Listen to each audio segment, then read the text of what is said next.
Outnumbered overtime. OT, baby. Oh, my goodness. Brett and overtime. So I know one of the things, Melissa, that you want to talk about has to do with the online component. And those polls are not scientific, but... Right, because everybody's tweeting at us and they're on Facebook and they're saying you guys are not mentioning the fact that Trump won all the polls afterwards of who they said won. CNN's the only place where people said Hillary Clinton won. I asked Brett about that. There is a reason why we don't refer to a lot of those. They're not scientific. They're snap polls. Tell me what you told me before the show. Right. Online polls are click polls. You know, they are essentially, how do you feel? And it could have thousands and thousands of people, but, you know, supporters flock there and they are supporters. They're the base. When you have a scientific poll, it's a cross-section, or supposed to be, of the country, and you get a better sense of, you know, a broad look. I'm not discounting that those polls don't show intensity. Something. Yeah. But if you look at the scientific polls and also the focus groups that are done around the country that have a mix of people, you know, most of them said Clinton won. I don't think the focus groups skewed towards Trump. Yeah, and a lot of them were on Drudge. A lot of them were, I mean, look, you also visit the site that you think Breitbart, that you think is going to agree with your point of view, right? So if you're visiting Drudge or Breitbart, chances are you're probably a Trump supporter. So it's also very relevant to look at where these polls were taken. Some of them were taken on middle of the road.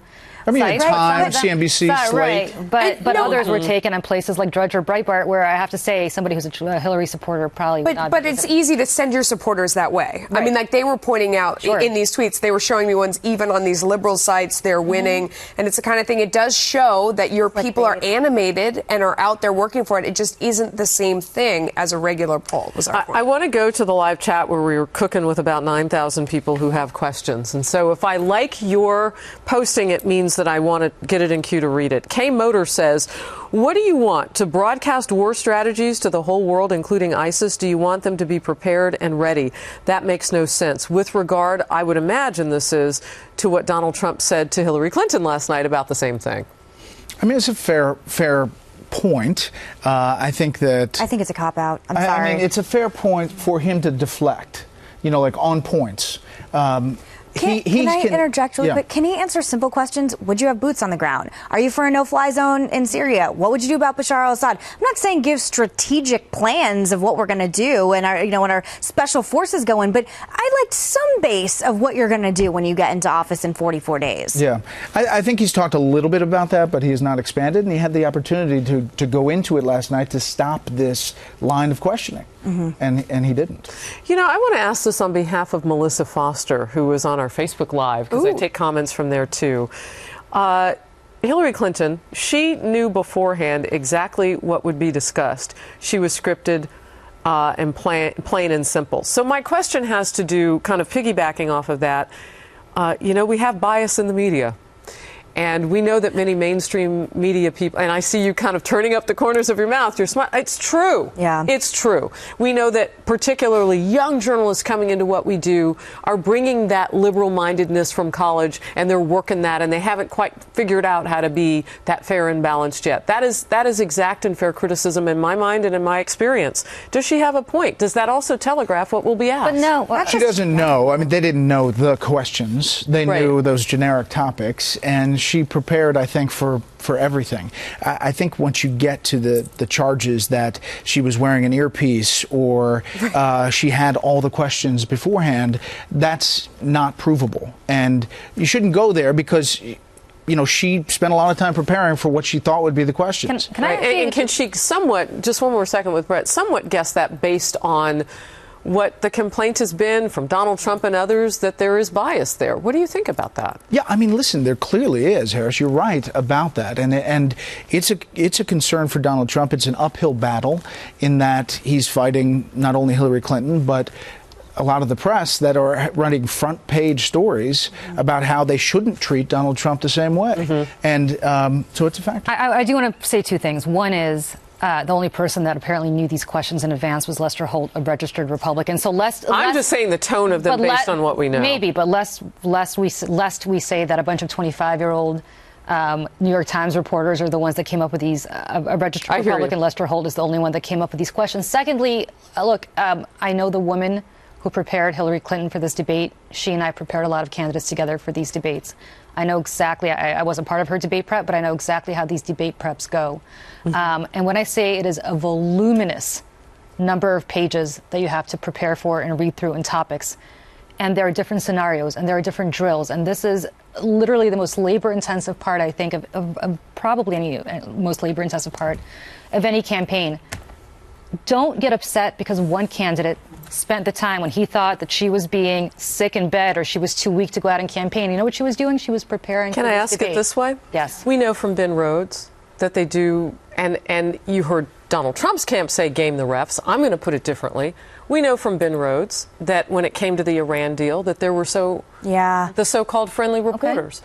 Okay. Is it fair to then think that there might be so-called friendly reporter questions in the mix? And can I call BS on this really quickly? I mean, just to interject, give me a break, Julie, no offense. It's just a topic. Martha Raddatz had President Obama at her wedding. Anderson Cooper continually, interjects himself in his own political beliefs when he's interviewing people. Matt Lauer gave money to the Clinton Foundation. So the idea that there's any journalist, and I have been on the campaign trail, and I remember hearing people talk about how much they love Obama and they can't keep their bias to themselves and things like that. The idea that you can trust all journalists and people don't bring their bias in is such a load. But Lester Holt is a Republican. Do you think he brought a Republican bias last night? He's a registered Republican. No. So you're saying he brought a Republican bias? I don't. He might just not. I mean, the idea that he was a registered Republican, like, I have no idea when was the last time he voted. Some people don't change their registration. Last night, in my opinion, he was a little harder on Donald Trump than he was on Hillary. Why are you bringing up the fact that he's talking about women? Anyway, I do not believe, it is very difficult for me to believe in this day and era to find a true journalist. And I'm telling you, Martha Raddatz does one thing. The first thing I'm going to tweet is, how was Obama at your wedding? Melissa Foster hit on a hot point on our Facebook She did, Live, absolutely. So I think this had more to do with, though, that he works for NBC, and NBC had just gotten slammed for hitting her on the emails the whole entire time. I don't think it was an accident that he then didn't ask about the emails, because Matt Lauer had just been raked over the coals for those questions. So it was like, well, take emails off my list. Probably smartly. Maybe someone told him that. Who knows? I mean, who knows what really happened?